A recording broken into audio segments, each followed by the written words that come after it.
ہے کہ خواہشات نفس سے بچو۔ نفس کی خواہشات کے پیچھے جو پڑ گیا، یہ نفس پتہ نہیں اس کو کس گڑھے میں لا کے پھینک دے گا۔ اور 3 باتوں سے جو بچے گا اس کے بارے میں فرمایا قد افلح، یہ کامیاب ہو گیا۔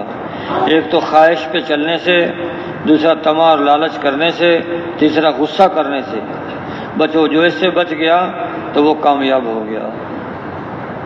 پھر فرمایا اترانے سے بچو، فخر کرنے سے، تکبر کرنے سے بچو۔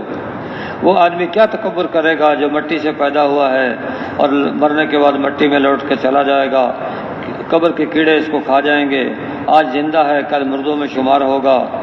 تو ایسے آدمی کو تکبر کرنے کا حق حاصل نہیں ہے۔ تو بہرحال یہ نصیحت ہے حضرت ابوبکر صدیق رضی اللہ عنہ کی۔ بیان تو انہوں نے اس وقت کیا، لیکن یہ قیامت تک آنے والی امت کے لیے نصیحت ہے۔